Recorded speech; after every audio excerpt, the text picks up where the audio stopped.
Welcome back to Tahoe Tonight. In the studio with us, Megan's here from the Center for Hope at the Sierras. Welcome to the show, Megan. Thanks for having me, Paul. And we're talking about something very important because it's epidemic in this country. Absolutely. And that is eating disorders. Tell us a little bit about what the signs of eating disorders are and how one can get help. There are many, many different types of signs of eating disorders.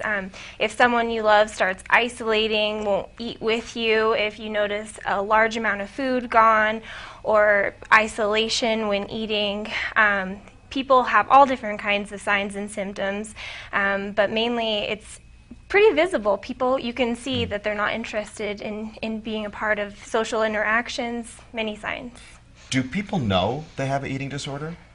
Sometimes, but in our society there's kind of a normal discontent where it's normal to be on a diet, and so sometimes those diets get out of hand, and that's where the trouble starts. You see some fairly thin people, and you wonder, you question whether or not they have it just because of their physique.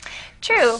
But not all thin people have eating disorders. That's true. And not all overweight people have eating disorders. Now, we know the eating disorder for thin people. Is there an eating disorder for heavier people? Truthfully, people with binge eating disorder can be overweight, but not always. And so people with bulimia nervosa, which is binging and purging, tend to be of normal weight, slightly overweight. So there's no one way to tell that someone has an eating disorder just by looking at them. If I have a friend or family member that I'm concerned about, what should be the first step?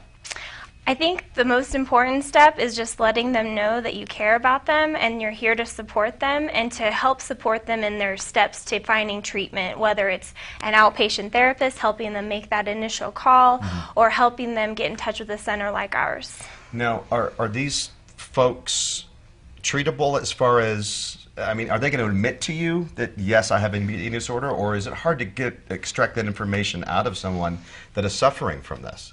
Sometimes it can be hard. Sometimes there's a lot of shame in realizing that maybe a dieting behavior has become so severe that they need some help and support to kind of get away from it.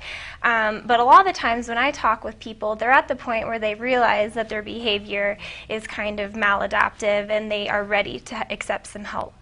And you read so many sad stories about people that have succumbed to eating disorders and that we've lost, and it doesn't have to be that way. Absolutely not. Recovery is possible for people with eating disorders, and you know, there are lots of great providers and treatment centers out there to help do that. Tell us about your treatment center, Center for Hope, and that's in Reno. Yes, I'm very proud of Center for Hope of the Sierras. Worked there for quite some time. We provide residential treatment, day treatment, and partial day treatment to people with eating disorders, men and women. Our residential program just treats women 16 and older. We have one of the only programs for women struggling with co-occurring diabetes and eating disorders in the country. Wow. So very proud to work there. That is. It is. And if I know somebody, or if I'm suffering from eating disorder, how can I get more information from you?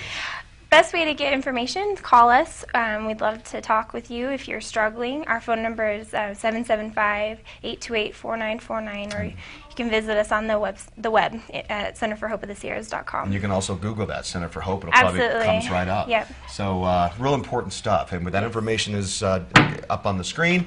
Thank you so much for joining us, Megan. Great work. I'm Paul Reeder. You're watching Tahoe Tonight. More interviews and more entertainment updates and more news right after this.